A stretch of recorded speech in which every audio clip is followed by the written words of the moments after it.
talk about your time working with her as a colleague. First, you both introduced legislation together, various legislation. What is it like working with her? What is it like collaborating with her?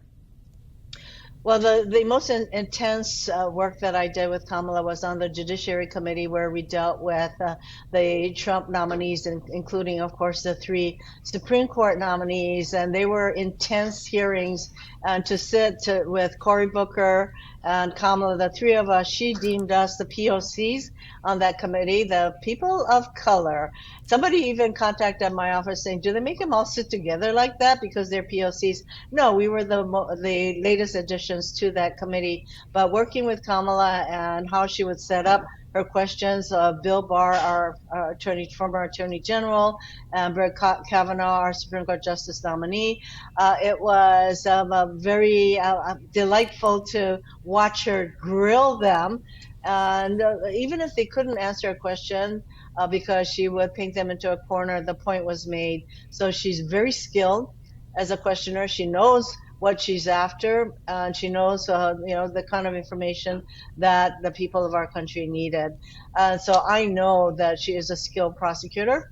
And that's why when President Biden said we need to send a prosecutor to a White House, not the felon, he knew whereof he spoke, and I do too. So I became very fond of Kamala, working with her for 4 years. And the three of us, me, Cory, and Kamala, we got along really great. We would have nonverbal communication with each other. We would sometimes pass notes, but I know her to be a skilled questioner, a very, very focused person. And but I also know her in other contexts where she's very kind and gracious as a hostess. Well, we saw those questions when, especially the confirmation hearing of Supreme Court Justice Brett Kavanaugh. The DNC played it, but that was really a moment where she became a rising star about 6 years ago. But that's very public. But bring us inside maybe something that the American voters and people don't know that you have insight to. Do you have a funny anecdote or any story that shows who you believe Kamala Harris is? When she became a vice president, she would have to come and break a tie, for example. And usually when she's presiding, I would go up to where she is and have a few words with her because I consider her a friend.